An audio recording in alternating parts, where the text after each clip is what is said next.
Hello and welcome back to my channel. Today we are going to discuss the NIFB, or the New Fundamentalist Baptist Church. We are going to specifically go after Steve Anderson today, and we're going to pick apart different pastors and different blogs as I go through.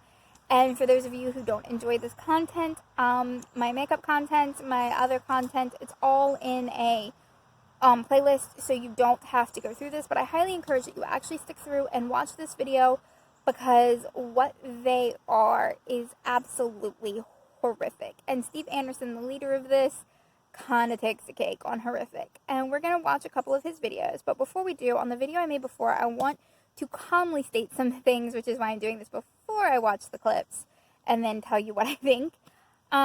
Stoning, I didn't describe that well enough because it was really angry, and when I get angry, I talk super fast, and I tend to not make sense. So let's do this calmly and explain what stoning actually is. Okay, so stoning is actually where you bury someone up to their waist, and it's often in the freezing cold, so they're hypothermic.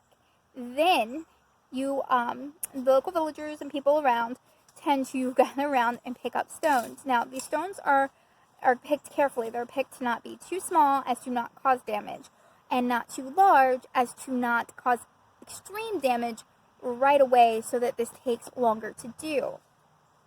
They do this, and in Iran and Iraq and places like that, when a person has confessed, if they dig themselves out of the hole before, they die, they are let go and all is basically forgiven. But what these people are actually talking about is stoning them to death, and it takes about an hour. It's extremely painful. You die from blunt force trauma. I'm talking about broken ribs, skull fractures, broken face bones. Some people have had their lungs pierced by broken ribs. They have had internal bleeding and basically bled out from the inside. It's graphic, it's horrific, and it is not something that they should mention lightly or even consider in this day and age, because it is that extreme and that barbaric. But now that I've covered that, I want to jump into Steve Anderson's first clip. So that's what the world's teaching. And the world's teaching you over here, these people just love each other and want to get married. Now, isn't that a big issue today? Yep. That you hear a lot about? Gay marriage. Now, I personally don't really get involved in that debate. You know why I don't get involved in that debate? Because there's nothing in the Bible that says that they can't get married right before they're stoned to death. I'm okay with it. I'm okay with it. Because, but again, we're always talking about the wrong thing. The world wants to get you arguing about the wrong thing. While you're arguing about whether or not they should get married, I'm arguing about whether or not they should even be alive. And you see how the devil gets you all mixed up? It's the Hegelian dialectic, my friend.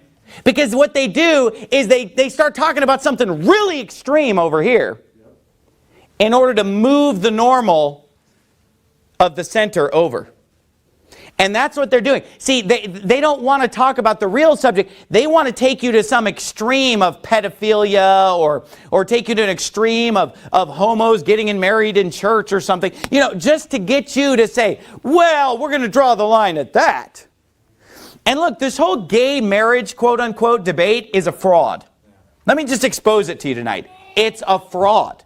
It is something that politicians use to look like they're taking a stand for something when they're really not. Let me explain it to you this way. When Obama was running for election in 2008, he was against gay marriage. Did you know that? In 2008, when Obama was running for election, he was against gay marriage. So was his Republican opponent. And the reason that politicians do that is because they want to go to one group and say... So once again, we're talking about stoning people, which is why I want to reiterate what I said in the first section of this video. Because this is something that they mention often, and it's disturbing. And I honestly think that he's quite cowardly, to be honest, because he's not advocating for doing this himself, because that would be illegal for one thing. So he's advocating that the government do it. But that's what makes him such a coward, because he is worried about getting in trouble for inciting violence. And I'm just sitting there thinking, if you believe so strongly in something, which I'm not advocating, please, Steve Anderson, don't go out and stone people. But If you are so whatever, why aren't you advocating that it's legal for you to do or encouraging your followers to do such? Because you don't want to get in trouble. You don't want to lose your freedom, and you really don't want to sacrifice anything. And that, to me, makes him cowardly. My husband pointed this out. I got to thinking about it, and yes, he's extremely cowardly. And, I mean, what else is there to say? And then if you notice in this little section here where he says, like, the extreme of pedophilia and then gay marriage, he is purposely, this is intentional. This is not something he just mentions in passing. This is intentional. This is him trying to link two consenting adults doing something in the privacy of their own home to an adult hurting a child. And those are not the same. Two consenting adults can say yes or no. A child, and I want to reiterate this to an extreme, a child never, ever, ever can give consent on something like that. And he's using that to compare, to make a point, to make them seem like they are worse than what they are. And he will, in a later clip, because I've seen these before, I promise you, he will compare it to bestiality and animalistic behavior, because if you're gay, you can't control your urges and all sorts of other stuff. But when that clip comes up, we'll talk about that. But the main thing I wanted to discuss here, again, is that he is absolutely adamant that we stone people. What century are you living in, dude? I don't even, like, there's no response to this. Like, what is wrong with you? I say, like I said, I tend to lose my temper when I start watching these, and there's like 4 clips that I have to go through. So I'm going to keep and try and remain calm and try not to just lose my crap, because it doesn't help anybody when I don't make any sense. But then he goes in and he talks about politicians changing their stance on gay marriage. That's because society evolves and we learn. And instead of sticking to the Stone Age pathetic little book that you've got going on, we decided to enlighten and be better and, you know, not be barbaric. We decided to let two consenting adults do as they please and not be disgusting and not stone people, because this is not the Stone Age. Literally, this is not the Stone Age. And we are supposed to be better, and I want to teach my kids to be better and the next generation to be better. And can you imagine, this man has 10 kids that he's teaching this to? And I honestly and genuinely feel really bad for them. All right, let's move on to the next clip and hope that I maintain my temper. Own counsel. So again, God is not the author of this perversion, but he gave them up to where they would partake of it, because they're going to partake of anything, because they've been removed the constraints of a human being made in the image of God and given a heart similar to the heart of a beast. Now let me ask this. Do animals sometimes engage in what the world will try to tell us is sodomite activity? These two, I've never seen it either, but but sometimes you might see a dog just pretty much hump just about anything. Okay? Well, that's where these sodomites are at. I mean, that's pretty much where they're at that level. Okay? We bought a dog one time and it was like that. And we got rid of that dog about 2 days later. And we said, this is not the dog for our family. This dog is out of control. This dog is reprobate. And so we rejected that dog, okay? But anyway. I want to start this clip off by saying, if I was that dog, I would have run away. You wouldn't have had to return me. I would have just run away. The dog lucked out. The dog won in that situation, because living in Steve Anderson's house, even as an animal, probably, I'd hate to see how he treats his animals, to be honest. Mine are treated like children, hence why most of my videos this summer will be outside, because they want to be outside and they're happy, and what makes them happy makes me happy, so sit outside with my dogs. But that's moving on to a different point. Speaking of, hi puppy! See, she's coming over to get love. I don't know if you can see her in the corner there. There she is, trying to get love from Mom, because, I treat my animals like kids. But once again, that dog got lucky. But I told you he was going to compare he's going to compare human behavior, like loving another human being, not hurting anyone, not doing anything, to animalistic behavior, that they cannot control themselves, which he will then liken to, well, if they can't control themselves with each other, they're having sex with animals, and they're having sex with children, and they're just doing everything that's absolutely taboo, which is total crap. I know several people that are LGBTQ+, and they don't do any of that. A lot of them are in stable relationships. Some of them have family. I have neighbors that are gay, and they have been together for 20 some odd years, and they are the sweetest couple in the entire planet.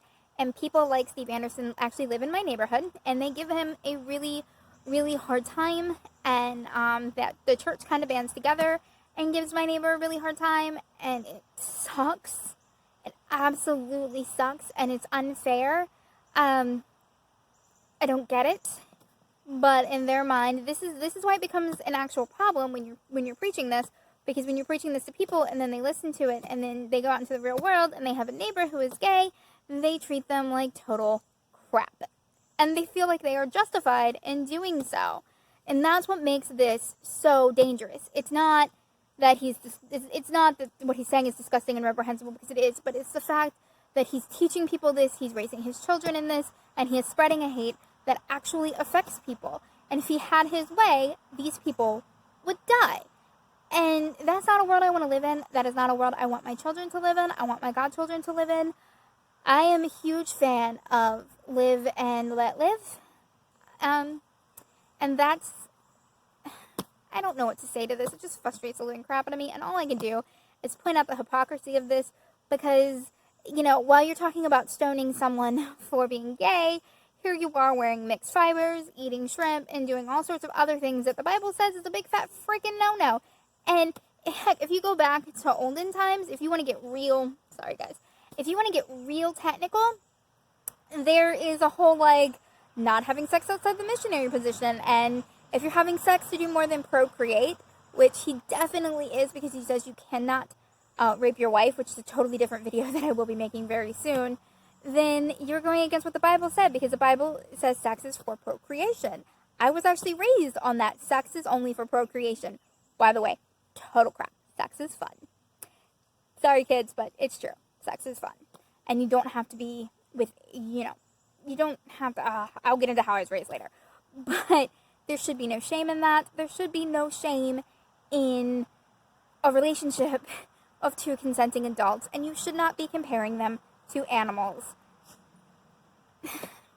I don't know what else to say. It makes no sense to me, and it breaks my heart when I actually have to sit here and see this teaching in the real world. And like I said, there are people that harass the living crap out of my very sweet neighbors who have been together for forever, and they are just good people, and to treat them like they get treated by several members of a church around here is absolutely nauseating. And the fact that he is encouraging this, the fact that Steve Anderson preaches this, and there are people that if my neighbors moved into their neighborhood, they would treat them like this and worse, because they would want them to die. So what you say has real world consequences, people, and they absolutely should be called out at every chance. But let's just jump on to the next clip. To us. If we look at stories, there are 3 stories in the Bible that involve sodomy, that involve men who commit acts with other men. They're found in Genesis 9, Genesis 19, and Judges 19. They all involve violating someone against their will. They are all horrible stories of violence. They are all consistent in what they teach. Now, the Bible is painting a very negative picture of this so-called segment of our population. Because the Bible is saying that they're vile. The Bible is saying they're disgusting. The Bible is saying that they're reprobate. The Bible says they hate God. The Bible says that they are filled with murder and malignity and maliciousness and violence, and that they're basically rapists and predators and hurting people. That they're wicked, that they can't ever be satisfied. That they are just completely given over to their own wicked heart and the heart of a beast. I mean, that's the end of the sermon. I just want to quickly tell the story and just briefly give you a synopsis of what we just read. Of course, the Bible talks about these 2 men entering into Sodom. And of course, from chapter 18, we know that these 2 men are the 2 angels of the Lord that he sent to the city. And they show up and they're saying that they're going to sleep in the street that night. They're just going to remain in the street that night and just see what happens. And of course, Lot comes to them. And Lot was the only man in the city who's actually a believer, who's actually saved. He's not living a very godly life, of course. Otherwise, he wouldn't even be living in Sodom in the first place. But Lot comes to them and tells them, you know, whatever you do, don't stay in the street tonight. You guys need to come over to my house. You need to stay with me tonight. So he compels them. They come in. They sit down to eat with him. And just as they're going to sit down to eat, the Bible says in verse 4, but before they lay down, the men of the city, even the men of Sodom, compassed the house round, both old and young, all the people from every quarter. And they called unto Lot and said unto him, where are the men which came in to thee this night? Bring them out unto us that we may know them. And when they say there that we may know them, they're not just saying, you know, we just want to meet these guys. We just want to shake their hand and get to know them. You know, this is the word that the Bible often uses all the way back to Genesis chapter number 4, when it talks about, you know, Adam knew his wife Eve and she conceived and brought forth a son. You know, the result of Adam knowing his wife was that she became pregnant. Okay, so the Bible uses the word know to talk about, you know, it's a euphemism for obviously something else. Okay. So when they say we want to know these guys, that's the kind of relationship that they want to have with these men. And of course it says in verse 5, it says, bring them out unto us that we may know them. Lot comes out and says, look guys, don't do this wicked, awful thing. These guys are staying with me. Whatever you do, don't do it. And he even tries to get them to suffice themselves with his daughters, which obviously is a bizarre thing to offer them. But you know, again, he just doesn't want this perversion to take place on these men. And then look what they say in verse 9. They said, stand back. And they said again, this one fellow came in to sojourn, talking about how Lot has just been tempted. Okay, so once again, he is getting into the comparing them to animalistic, that there's nothing good, that they are evil, that God says that they are evil and wicked and vile. Which is absolutely what I think Steve Anderson is. Vile and disgusting. Really, really, really sometimes hate filming out here as the mosquitoes are trying to murder me. But, once again, dog mom outside. But, absolutely disgusting and vile is something he likes to use a lot. And I actually happen to agree with him. He is disgusting and vile and regularly turns my stomach. But he talks about 3 stories in the Bible that specifically go after gay people, and I want to talk about a couple of stories in the Bible, and one is actually one that he was talking about, which is the story of Sodom and Gomorrah, which, to tell you how I was raised and how unfortunately indoctrinated and sick I was in my own views, I used to love that story, and I used to love the other story that we're going to get into, which also shows how truly twisted I am, but we're talking about stories in the Bible where the angels come into Sodom, and Lot is trying to protect them, and he tries to send, and I'm just doing like a really abridged version here. If you want to look it up, he talks more in detail in his video, but we're doing the really abridged version here because I don't feel like going through the whole thing. But he talks about, or it talks about, the fact that the angels come in, and he gets them out of the street and puts them in his house, and then he sends them, and they come banging on the door, and he wants, you know, they want to have sex with them or rape them, which is wrong. Clearly, raping another human being is wrong. And I guess it's totally okay to rape your wife, but when a guy rapes a guy, it becomes a different story. Rape is rape. It is wrong. You can rape your wife. It is wrong. Raping another human being is wrong. But that's the absolute, like, worst thing you can do in the plot of this story. But, so yeah. Then he, instead of having the men, he tries to send out his daughters. Yeah. Does anyone not see how twisted it is? You don't want the men to get raped, but sending out your daughters to people who are trying to beat down your door is perfectly acceptable. And then I believe they send out a concubine, which, come on. If you really want to get into that whole, like, one woman, one man thing, then what's up with a concubine? But that's a different video altogether that I will make way down the line when I've calmed down a little bit. My dog's running off with a stick. But, and so then they basically end up killing this concubine. They, like, abuse her to the point that she's dead. And he never really mentions how, like, messed up that is. He kind of, like, says something about it in passing, but he never really mentions the fact that they actually murdered someone. They raped and murdered someone, but because she's a female, it basically doesn't matter, and she's a concubine. So she really doesn't matter in the grand scheme of things. There's a part in the Bible where basically, and I don't even think Steve Anderson realizes what he's saying here, but he's basically prioritizing men over women, because it's totally okay to send his daughters out, or Lot's daughters to be out and to be raped and sodomized and tortured. And then he sends a concubine who goes out and she's basically raped and murdered, and he's totally okay with that, but he's not okay with the angels getting raped. And I want to be very clear that I am not okay with anybody in this story getting raped. Once again, rape is wrong. Forcing another human being to have sex with you is not about sex. It is about power and control. And it is absolutely wrong. It is absolutely disgusting. It is absolutely vile. But as we've learned, Steve Anderson doesn't consider raping your wife rape. So pretty sure sending your daughters out, he doesn't consider that really a bad thing either. And that just shows you where his mind is. And how beyond old-fashioned and ridiculous he actually is. Okay. But I want to jump to the last part of the story, because to me it's just as sad as the rest of it. And I want to talk about Lot's wife. Lot's wife gets turned to a pillar of salt because she looks back. I mean, this is probably the village or town or whatever that she's grown up in. She has friends there. Her whole life is there. She probably has extended family there. And watching an entire village go down in basically asteroid flames has to be traumatic. And God's like, yeah, you look back. Now you're a pillar of salt. Sorry. Have a great day. Screw it. Whatevs. So I just want to conclude this video with, I tried to be as calm as possible as the mosquitoes eat me alive. I tried to be as calm as possible. I probably didn't make sense through some of it. I do apologize for that. I'm hoping to get better as I go. I will continue to attack these churches, and I will continue to call it the hypocrisy. I am a firm believer in having them deplatformed. It is getting harder and harder to find their videos, which I'm actually really grateful for. I think that Mr. Atheist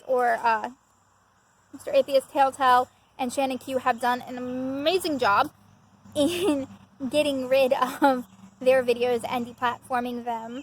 I am a little upset that it is making it harder to prove that, but they still have blogs, and I have saved their personal websites where they do have videos up that I can use. I don't think they deserve to be on a platform as big as YouTube. I don't think they deserve to be on a platform as big as Twitter, so I ask you to follow Jimmy Snow, Shannon Q, and Telltale. I'll just link his thing down below because I can't talk. But please follow them. Please keep up with what they're doing. What they're doing is amazing. The degree in which the community that I am a part of has come together and stood up to this makes me so proud and so happy. And I continue to hope that we will learn. I continue to hope that my neighborhood will get better and that the people that live in my neighborhood will stop being dicks.